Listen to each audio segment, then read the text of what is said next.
The massive space station called New Geneva floated in the darkness between stars. Its metal walls stretched for miles in every direction, home to millions of beings from across the galaxy. Today, the main council chamber buzzed with fear and worry. Representatives from dozens of different alien worlds had gathered for an emergency meeting that could decide the fate of their entire civilization. Zathera stood at the center of the great circular room. Her tall, thin body was covered in smooth silver-blue skin that seemed to glow under the chamber lights. Like all members of her species, the Veil Three, she had large eyes that could see colors humans never dreamed of. As the current Council Prime, she carried the weight of speaking for billions of lives across thousands of worlds. Around her sat the other council members. The Chromax delegation hunched in their specially designed chairs, their thick reptilian bodies covered in dark green scales. Their yellow eyes watched everything with the careful attention of predators, though they had been peaceful traders for centuries. Near them, the Zephyrians floated in transparent tanks filled with a glowing blue liquid. These jellyfish-like beings spoke by changing the colors of their bodies, creating patterns that danced like living art in the far corner. The insect-like Chitauri clicked their mandibles nervously. Their compound eyes reflected the room's lights like thousands of tiny mirrors. Representatives from the crystal beings of Zarian hummed in harmony. Their song-speech creating beautiful melodies that somehow carried deep meaning. Nearly 40 different species had sent their best diplomats to this gathering. But none of them had brought good news. Zathera raised one of her forearms and the chamber fell silent. Her voice carried clearly to every corner of the vast room, translated instantly by the station's computers into hundreds of languages. Fellow members of the Galactic Cooperative Council, we face the greatest threat our civilization has ever known. 3 cycles ago, we first detected the presence of a species we now call the Devourers. They appeared from the dark space beyond the outer rim. Moving through star systems like a plague, the holographic display in the center of the room flickered to life, showing a 3-dimensional map of the galaxy. Red markers began appearing along the outer edge, each one representing a conquered system. As the timeline advanced, the reds spread inward like blood in water. 17 star systems have fallen completely. 4 billion intelligent beings have been killed or enslaved. Entire planets have been stripped of all life, leaving nothing but dead rocks floating in space. Our combined fleet has engaged the Devourers in battle 14 times. We have lost every single engagement. A deep rumbling sound came from the Chromax section as their leader. General Thokmer spoke. His words came out as low growls that the translators converted to standard galactic speech. My people are warriors born. We have never known defeat in honest battle. But these Devourers fight with weapons and tactics we cannot understand. They adapt to our strategies within minutes. Whatever we try, they counter it perfectly. Commander Veltar of the Chitauri Rapid clicked his mandibles in agreement. Our fastest ships cannot escape them. Our strongest shields cannot stop them. Our most powerful weapons barely scratch their hulls. They move through space like it offers no resistance at all. The Zephyrian representative, whose name translated roughly to deep current, pulsed with colors of deep purple and orange. The translator converted the light patterns to words. We have attempted to communicate with them through every method known to galactic science.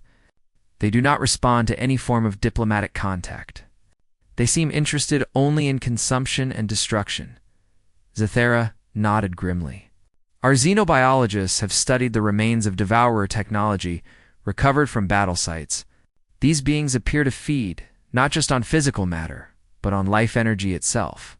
They consume entire worlds, absorbing the essence that makes planets capable of supporting life.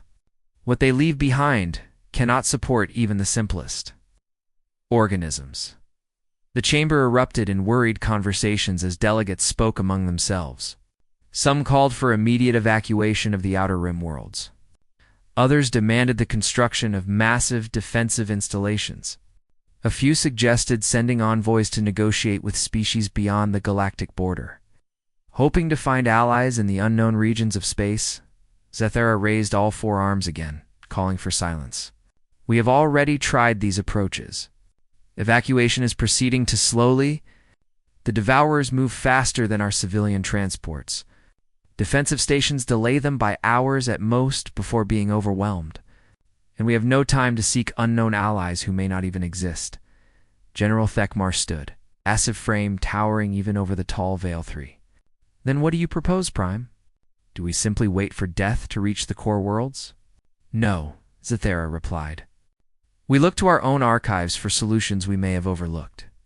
She gestured toward a small group of beings near the chamber's edge. These were the Keepers, the galactic civilizations, librarians, and historians. They maintained the vast databases that recorded the history of every species that had ever made contact with the Council. The lead keeper, an ancient Veil 3 named Morden, stepped forward. His silver-blue skin had faded almost too white with age. His large eyes held the weariness of someone who had seen too much history.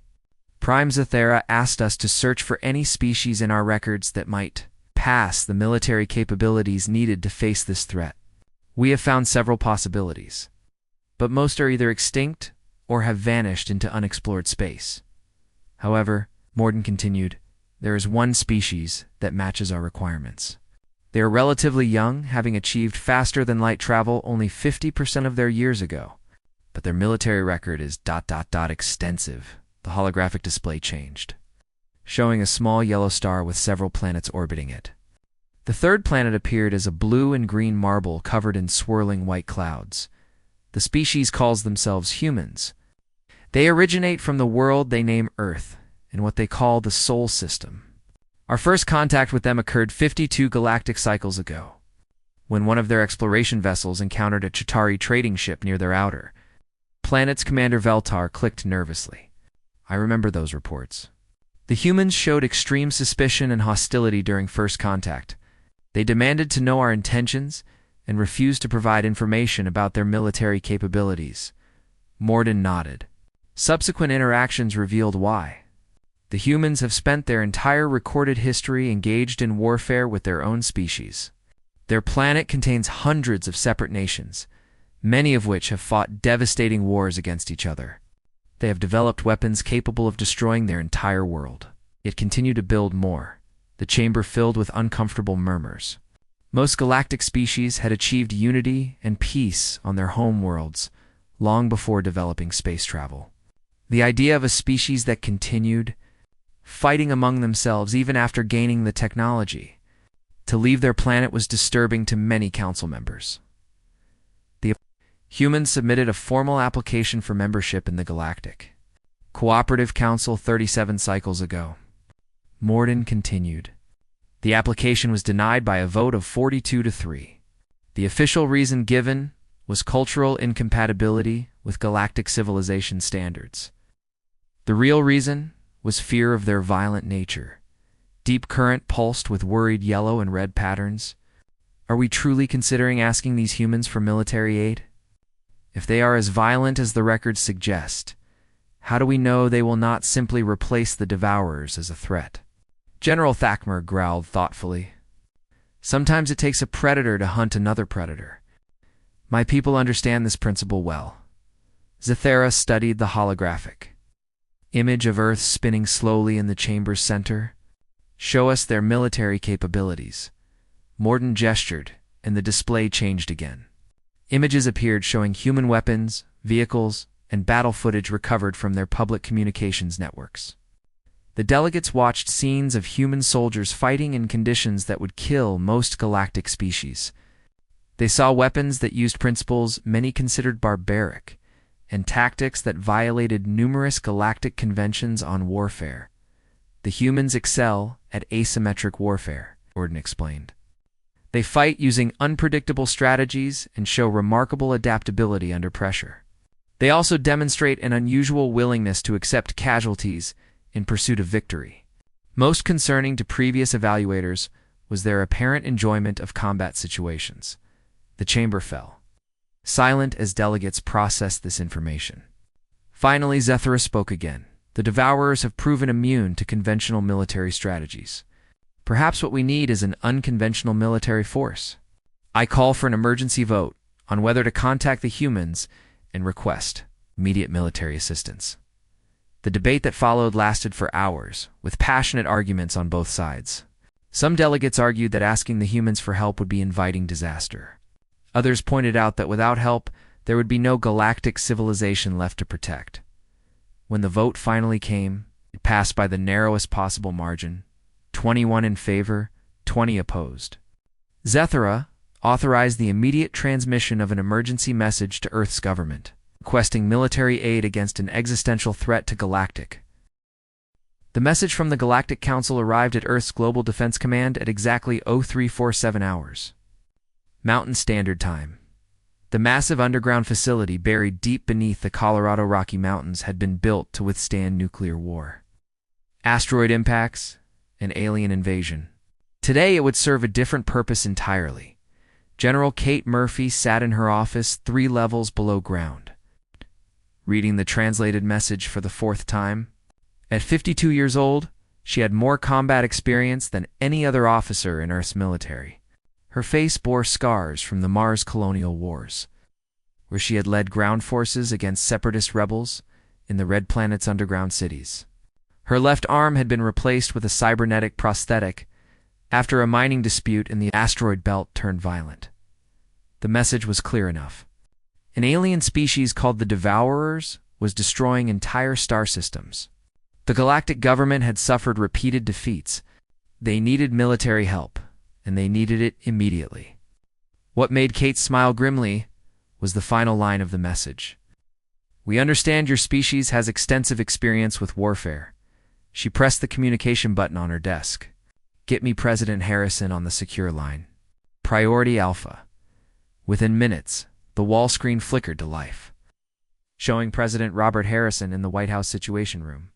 Behind him sat the Joint Chiefs of Staff and several cabinet members. Harrison's expression was serious but not surprised. The message had already been shared with Earth's top leadership.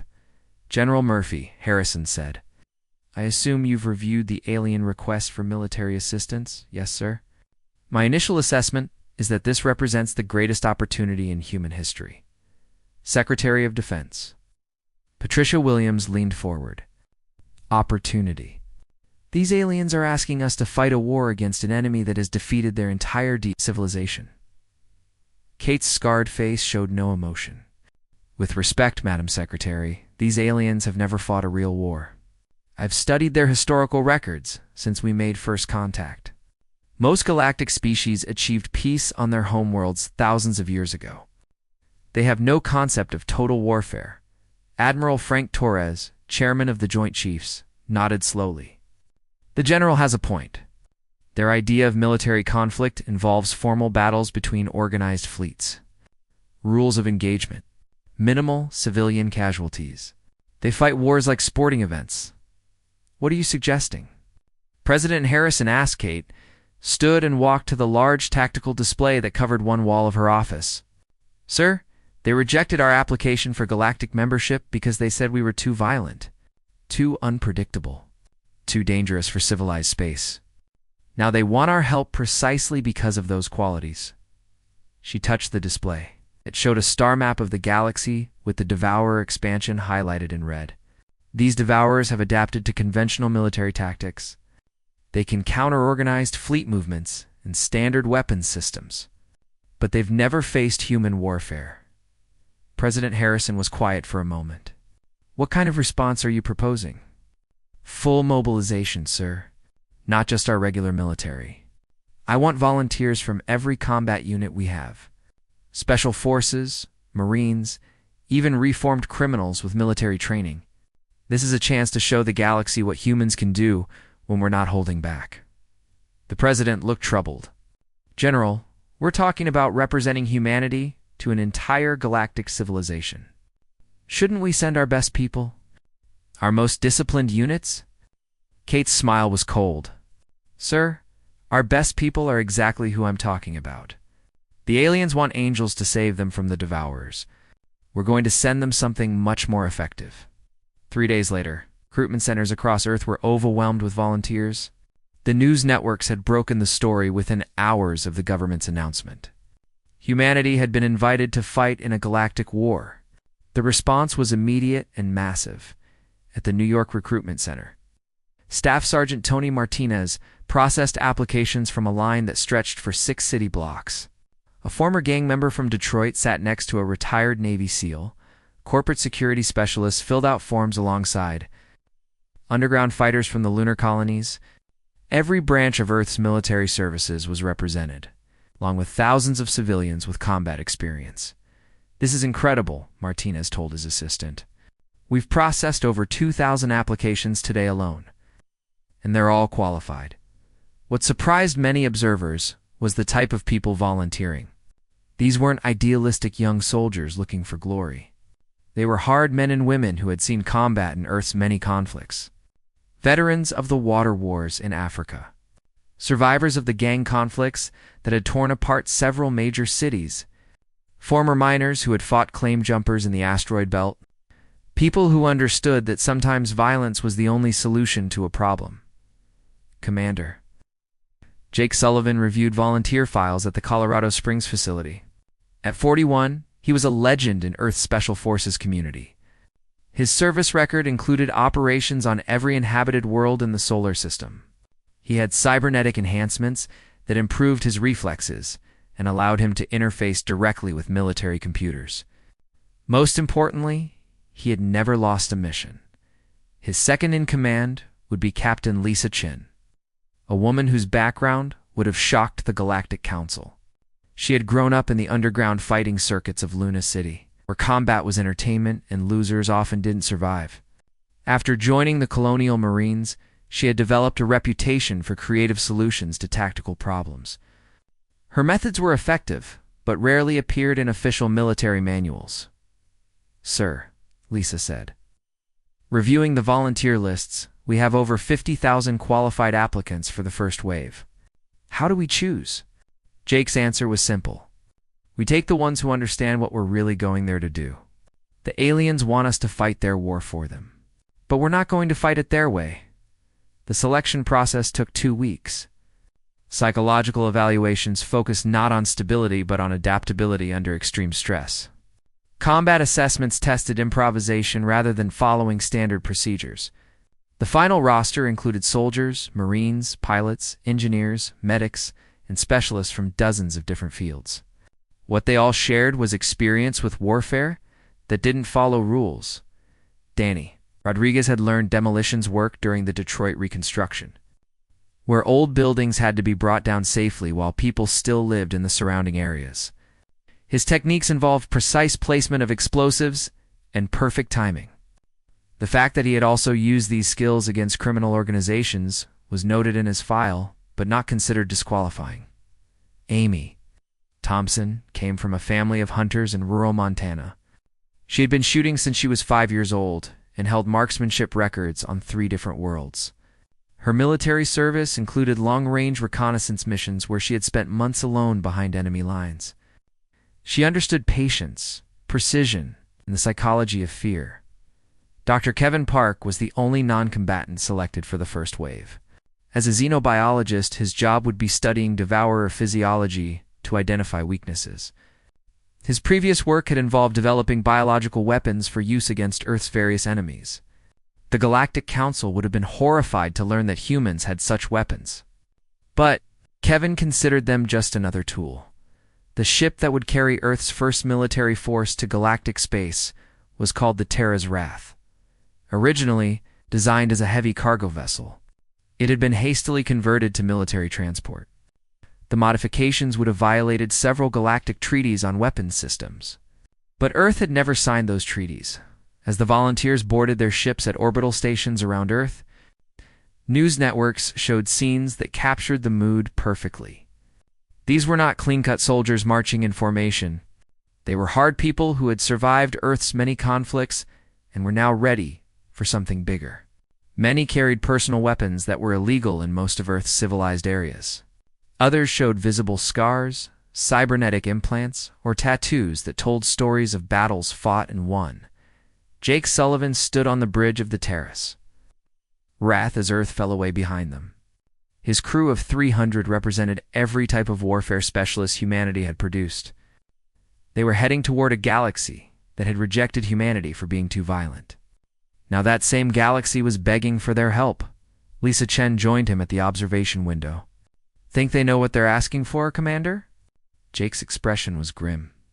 No. They think they're getting professional soldiers who will fight their war according to galactic rules. They have no idea what human warfare actually looks like. Are we going to tell them? We're going to show them. The aliens called for angels to save them from the Devourers. Instead, they're getting us. He turned away from Earth's shrinking image. Let's make sure the Devourers understand the difference.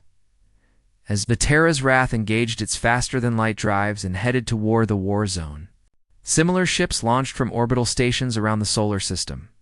Earth's response to the Galactic Council's plea was massive, immediate, and unlike anything the civilized galaxy had ever seen. The aliens had asked for military assistance. What they were about to receive was something far more dangerous. Human beings who... The Kepler 442 system had been home to 3 billion intelligent beings just 2 weeks ago. Now it was a graveyard. 3 planets that had once been covered with cities and farms were nothing but gray rocks floating in the darkness. The Devourer fleet hung in space like a collection of black tumors, their ships slowly draining the last traces of life energy from the dying worlds. Commander. Jake Sullivan stood on the bridge of the Terra's Wrath, watching the enemy through the ship's sensors. The Devourer vessels looked nothing like the clean, elegant ships used by galactic civilization. They were organic things, grown rather than built, with surfaces that seemed to pulse with dark veins of energy. Some were the size of cities, others no larger than fighters. But all of them radiated the same sense of wrongness that made human crew members feel sick just looking at them. Sensor report. Jake ordered. Lieutenant Mike Foster worked at his station, his cybernetic eye interface glowing as he processed the data. 17 major vessels, sir. Approximately 200 smaller craft. They're arranged in a defensive formation around the largest ship, which appears to be some kind of harvesting platform. Captain Lisa Chen studied the tactical display. Standard galactic fleet doctrine would call for a frontal assault with organized battle lines. Hit their formation head-on with maximum firepower. Jake nodded. Which is exactly why the galactic fleets keep losing. The Devourers have adapted to expect that kind of attack. He turned to address the bridge crew. We're not going to give them what they expect. The human fleet had arrived at the edge of the system 3 hours ago. 12 ships in total, carrying the first wave of Earth's military response. They were outnumbered by the Devourer force, but Jake had never planned to fight a fair battle. Danny, are your packages ready? Jake asked. Chief Petty Officer Danny Rodriguez grinned from his engineering station. All 20 cargo drones are loaded and programmed, sir. Each one carrying enough explosives to crack a moon. Amy, what's your read on their formation? Gunnery Sergeant Amy Thompson studied the enemy positions through her sniper scope interface. They're protecting the big one in the center, sir. Probably their command ship. But they've left gaps in their defensive screen. Looks like they're not used to dealing with small, fast targets. Jake activated the ship's communication system, broadcasting to the entire human fleet. All ships, this is Sullivan. Remember, we're not here to play by galactic rules. The Devourers think they know how space battles work. We're going to teach them something new. The first phase of the attack would have horrified any galactic military observer. Instead of forming battle lines, the human ships scattered in all directions. Some accelerated directly toward the enemy fleet, while others curved away at impossible angles. To the Devourers, it looked like the humans were retreating in panic. The cargo drones launched first. These were simple freight haulers that normally carried supplies between star systems. Today, they carried Danny Rodriguez's special packages. Each drone was packed with high-yield explosives, programmed to follow erratic flight paths that would confuse enemy targeting systems. Drones away, Danny reported. Time to impact, 4 minutes.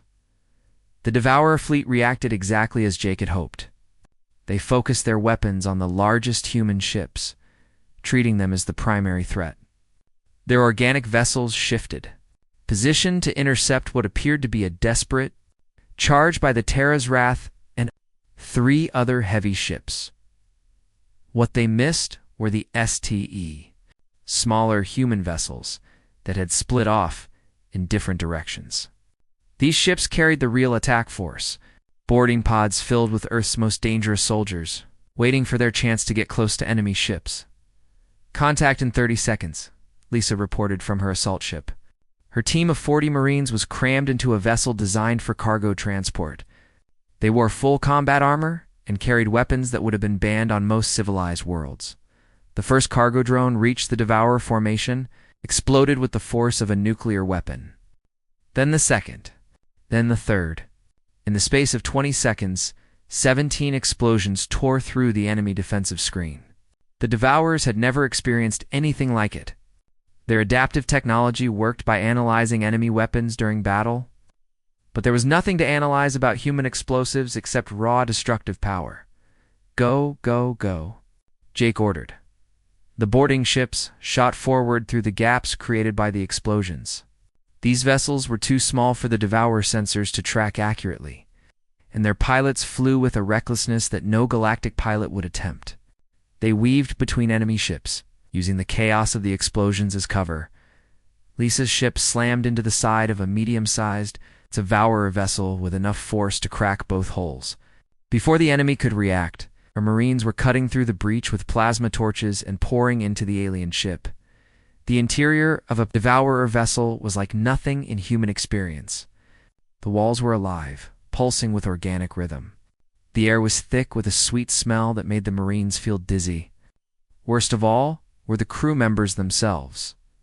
The Devourers looked like walking nightmares, with too many arms and eyes that seemed to look directly into a person's soul. "Masks on," Lisa ordered. "Full environmental seals. Don't breathe this stuff." The fighting that followed was brutal, even by human standards. The Devourers were physically strong and fought with weapons that fired concentrated life energy instead of bullets. But they had never encountered anything like human close-quarters combat. Corporal Steve Wilson threw a fragmentation grenade down a corridor packed with enemy soldiers. The explosion filled the air with metal shards that tore through alien flesh. Private Jennifer Hayes followed up with a flamethrower that turned the organic walls into burning biomass. The Devourers fell back in terror and confusion. "They're not used to this kind of fighting," Lisa observed as her team advanced through the ship. "They expect organized battles, not this kind of chaos." On another captured ship, Sergeant Carlos Mendez was discovering that Devourer technology had a critical weakness. Their organic systems were vulnerable to certain types of electromagnetic pulses. He had been experimenting with different frequencies when he found one that made entire sections of the enemy ship shut down. "Command, this is Mendez. I've found something. Their ships have nervous systems like living creatures. Hit them with the right kind of electrical shock, and they go into convulsions." Jake received the report just as Danny's engineering team made their own discovery. "Sir, we've been analyzing the wreckage from those cargo drone explosions. The Devourer ships don't just adapt to our weapons. They try to absorb and copy our technology. But they can't handle pure destructive force. It overloads their systems." The battle lasted 6 hours. By the time it ended, the Devourer fleet had been completely destroyed. Not a single enemy ship escaped. The human losses were minimal: 3 boarding craft and 47 soldiers.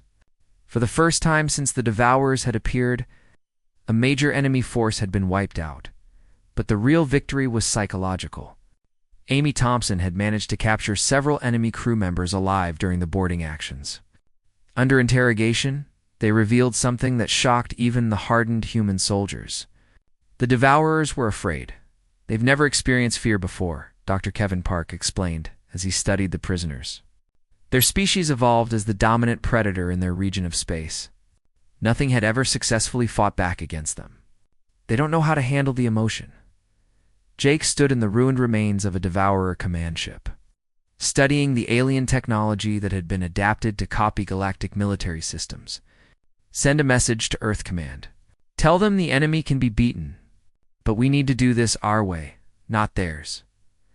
The news of the human victory spread through galactic space faster than light speed. Communications could carry it. For the first time in 3 years, the Devourer advance had been stopped. Not slowed or delayed, but completely crushed. On the space station New Geneva, Council Prime Zathera read the battle reports with growing amazement and horror. The humans had destroyed an enemy fleet using tactics that violated dozens of galactic conventions on warfare. They had used suicide attacks, chemical weapons, and interrogation techniques that would be considered torture by most civilized species. They won, she said to her aide. The humans actually won. Yes, Prime.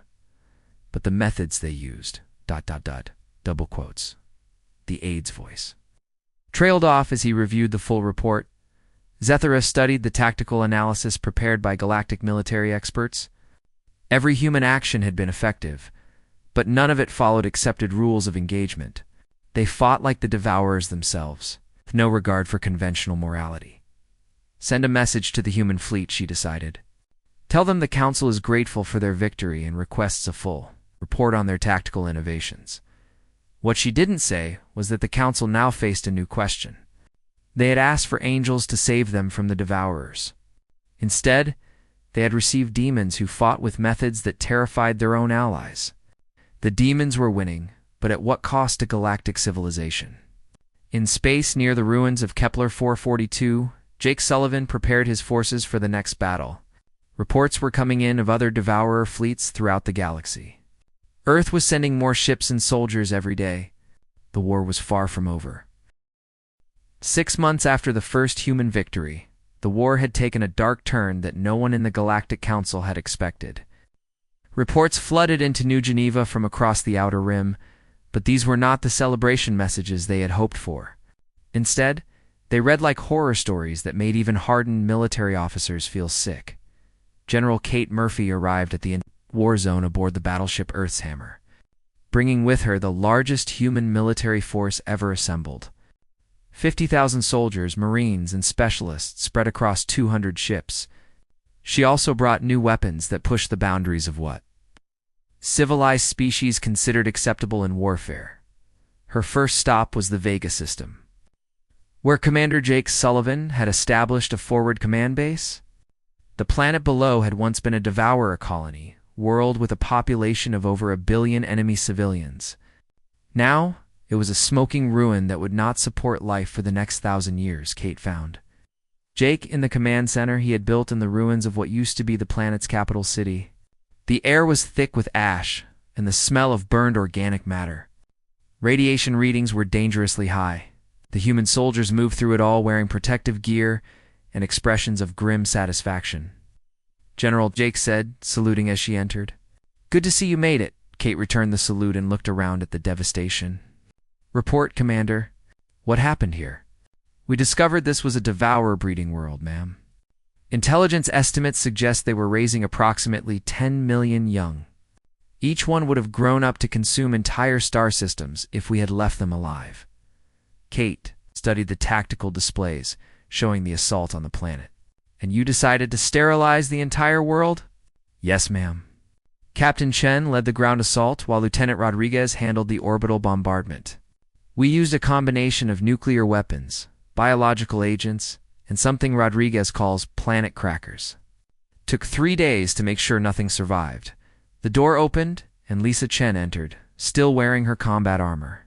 Her face was covered with ash and what looked like dried blood. She carried a rifle that fired rounds designed to cause maximum pain before death. A weapon that was illegal on most civilized worlds. General Murphy, Lisa said. Welcome to the war. Kate noticed that Lisa's eyes had changed. They held a hardness that came from seeing too much death and causing too much of it. Captain, I've been reading the reports from your recent operations. Some of the Galactic Council members are expressing concern about human methods. Lisa's laugh was bitter. They should be concerned. We're fighting a war they couldn't win with their nice, clean tactics. The Devourers don't understand mercy or rules of engagement. They only understand force. Tell me about the interrogation facilities, Kate said. Jake and Lisa exchanged glances. They led the general through the command center to a building that had been hastily constructed from metal salvage. Inside were holding cells containing captured Devourer soldiers and civilians. The prisoners huddled in corners, many of them showing signs of psychological breakdown. Dr. Kevin Park met them at the entrance to the facility. The xenobiologist had changed as much as any of the soldiers. His laboratory was filled with dissection tables, chemical analysis equipment, and computers displaying genetic data that would have shocked galactic scientists. General, we've made significant progress in understanding Devourer biology and psychology, Kevin reported. Their species has never encountered prolonged stress or fear. When exposed to human interrogation techniques, they experience complete mental collapse within hours. What kind of techniques? Kate asked. Sensory deprivation, sleep disruption, exposure to sounds and images that their nervous systems cannot process. Nothing that would physically harm a human, but their alien psychology makes them extremely vulnerable to psychological pressure. Kate walked past the cells, observing the prisoners. Many were making sounds that the translation computers could not interpret, suggesting they had lost the ability to communicate coherently. And they're providing useful intelligence? Absolutely. We now know the location of 17 major Devourer fleet bases and the coordinates of their homeworld. We also understand their reproductive cycle and the structure of their command hierarchy. At that moment, Colonel Maria Santos arrived with a group of captured Devourer officers. Maria had joined the human forces 2 months ago, bringing with her expertise in psychological warfare that she had developed during Earth's various conflicts. Her methods were effective, but they would have been considered torture by most galactic species. General, these prisoners have provided us with the complete battle plans for the next Devourer offensive, Maria reported. They were planning to attack the core worlds directly, bypassing the Outer Rim defenses. How did you obtain this information? Kate asked. Standard human interrogation protocols, ma'am. We exposed them to recordings of human children screaming, combined with electromagnetic frequencies that cause pain in their nervous systems. They broke down completely within 6 hours. Kate nodded grimly. She had seen similar techniques used during Earth's own wars, but never against alien species. What's the status of the civilian populations in liberated systems? Jake's expression darkened. That's more complicated, General. Most of the species the Devourers had enslaved didn't survive the liberation process. Our weapons don't distinguish between enemy soldiers and enemy civilians. When we're clearing a planet, the Galactic Council is receiving reports about human forces attacking refugee ships, Kate said. Lisa stepped forward. Ma'am, those weren't refugees. They were Devourer collaborators who had been genetically modified to serve as slave labor. Our intelligence indicated they were planning to sabotage relief efforts in the liberated systems. So you destroyed the ships? We had no choice. The Galactic Council doesn't understand that this war can't be fought with half measures. Either we eliminate every trace of Devourer influence, or they'll adapt and come back stronger. Kate was interrupted by an urgent communication from her flagship. Admiral Frank Torres appeared on the holographic display, his face grave with concern. General, we're receiving formal complaints from 17 Galactic Council members about human military operations. They're demanding immediate restrictions on human forces and a return to conventional warfare protocols. What specifically are they complaining about? Kate asked. Use of biological weapons, attacks on civilian targets, interrogation techniques they classify as torture, and what they call excessive destruction of captured enemy assets. Jake laughed harshly. They want us to fight a clean war against an enemy that devours entire civilizations. That's exactly the kind of thinking that got them into this mess in the first place. Kate considered the situation carefully. The human forces were winning battles that the galactic military had considered impossible victories. But each success came with methods that horrified their alien allies. The question was whether the galaxy would accept the price of survival. Admiral Torres sent a message to the Galactic Council.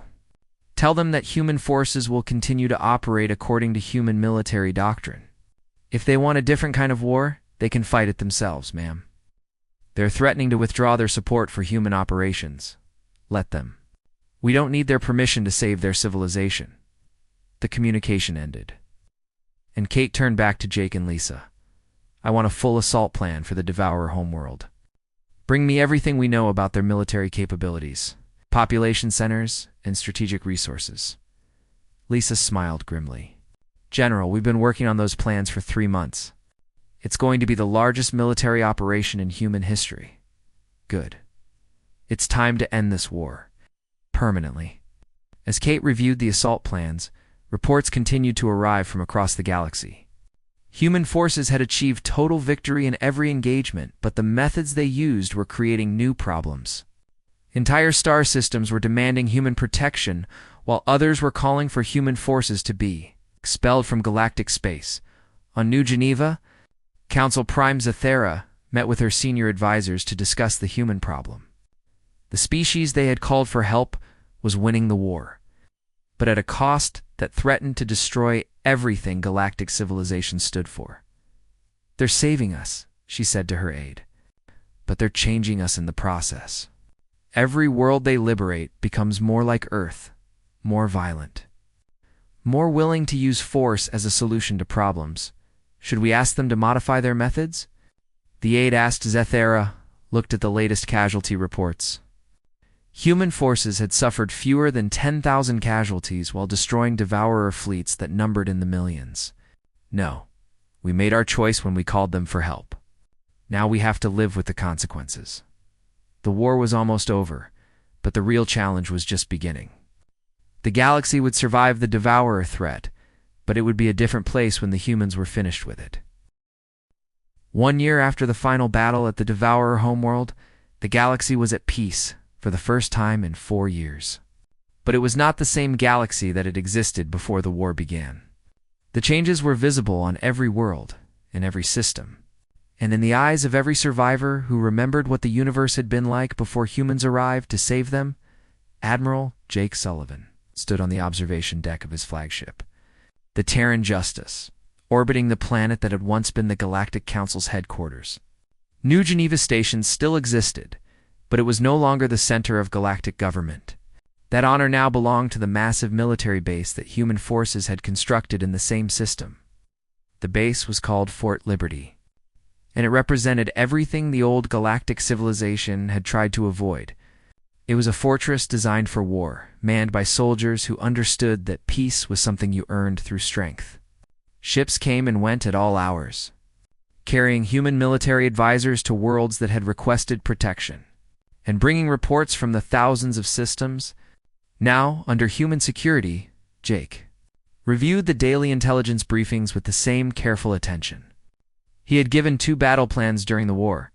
The threats were different now, but they were still threats. Criminal organizations that had grown powerful during the chaos of the Devourer invasion. Political movements that wanted to return to the old ways of handling conflicts through negotiation and compromise. Alien species from beyond the galactic rim that might decide the weakened civilizations were easy targets. Captain Lisa Chen entered the observation deck carrying a datapad filled with the latest reports.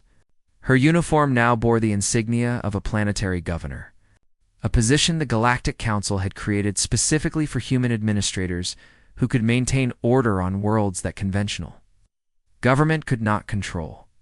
"Morning briefing, Admiral," she said, handing him the pad. "We have 17 new requests for human security forces. 3 formal complaints about our methods, and 1 interesting situation that might require personal attention." Jake scanned the reports quickly. The pattern was always the same. Worlds that had been liberated from the Devourers found that their old governments could not maintain order.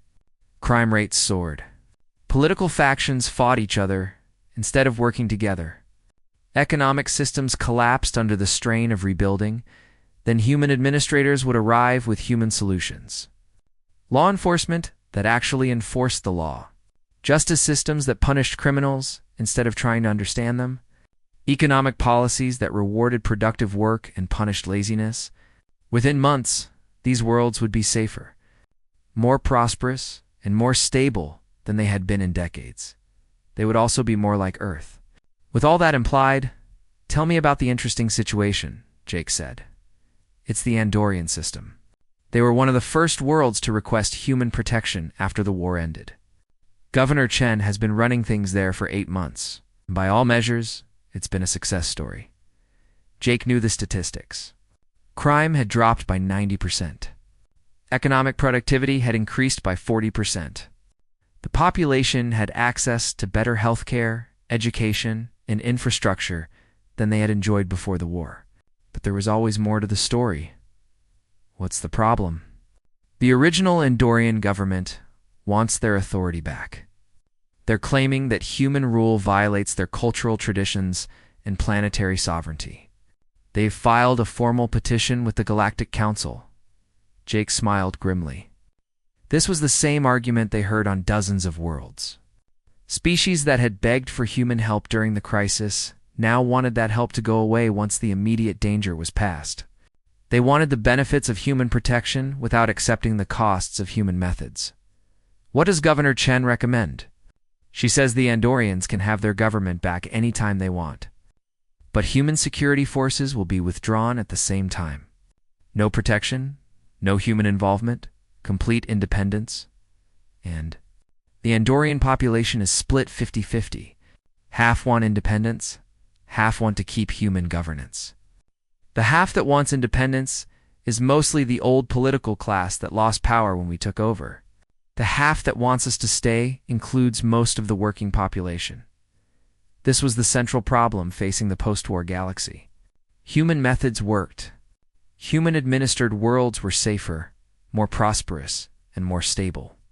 But human administration came with rules that many alien species found harsh and inflexible.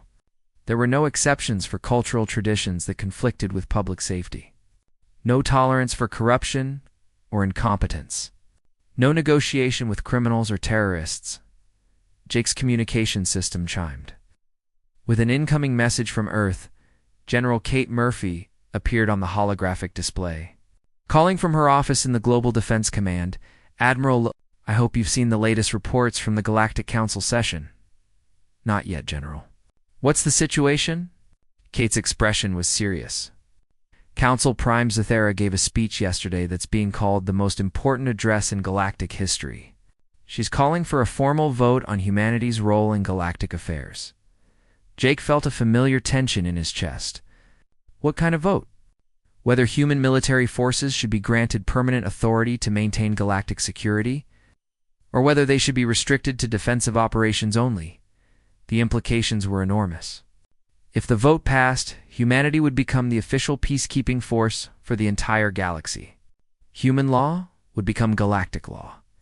Human methods would become the standard for handling conflicts and maintaining order. If the vote failed, human forces would be limited to protecting Earth and its colonies. The rest of the galaxy would be free to return to the old ways of handling problems through diplomacy, negotiation, and compromise. What's our position? Jake asked. President Harrison has authorized me to tell you that. Earth will respect whatever decision the Galactic Council makes. But we won't change our methods to suit alien sensibilities. If they want human protection, they get human rules. The communication ended, and Jake was left alone with Lisa to consider the situation. They had spent 4 years fighting a war to save galactic civilization. Now that civilization had to decide whether its saviors were heroes or conquerors. 3 days later, Jake stood in the gallery of the Galactic Council chamber. Watching the most important debate in the galaxy's history, representatives from hundreds of worlds had gathered to decide humanity's future role in their society council. Council Prim Zethara stood at the center of the chamber, her silver-blue skin seeming to glow under the lights. Her voice carried the weight of someone who had seen her civilization nearly destroyed and then saved by forces she barely understood. Fellow members of the Galactic Cooperative Council, we face a decision that will shape the future of our civilization for generations to come. 4 years ago, we called upon the humans of Earth to save us from an enemy we could not defeat. They answered our call, and they succeeded where we had failed. The chamber was silent as she continued. The Devourers are gone. Not defeated, not driven back, but completely eliminated as a threat to galactic civilization. This was accomplished through methods that many of us find disturbing. But we cannot argue with the results. Murmurs ran through the assembled delegates as she presented the statistics. Human-administered worlds showed dramatic improvements in every measure of social stability and economic prosperity. Crime rates, corruption levels, political violence had all dropped to historic lows, wherever human governance had been established. But we must also acknowledge the costs, Zethera continued. Human methods are not our methods. Human law is not our law. Human justice is not our justice. The question before us today is whether we can accept these differences in exchange for the security and stability they provide. The debate that followed lasted for hours. Some delegates argued that human protection was worth any price. Others insisted that galactic civilization would lose its soul if it accepted human methods as normal. In the end, the vote was closer than anyone had expected. 51% in favor of granting humans permanent peacekeeping authority. 49% opposed. Jake watched from the gallery as the results were announced. The galaxy had chosen security over ideology, effectiveness over tradition. But it had been a close decision, and he knew that not everyone would accept the outcome peacefully. As the session ended and delegates began leaving the chamber, Zethera approached the gallery where Jake was standing. Admiral Sullivan, I hope you understand the significance of what happened here today. I think I do. Prime, the galaxy has decided it would rather live with demons than die with angels. Zethera's large eyes studied his face carefully. Is that how you see yourselves? As demons? Jake considered the question seriously. We're what we've always been, Prime. Human beings trying to survive in a dangerous universe. The galaxy called us demons when they didn't want our help. Now they're calling us saviors when they need our protection. We haven't changed. Your perspective has. As Jake left the council station and returned to his ship, he thought about the future they were all heading toward. The galaxy would be safer under human protection, but it would also be different. More like Earth, with all the good and bad that implied. His communication system activated with a priority message from Earth.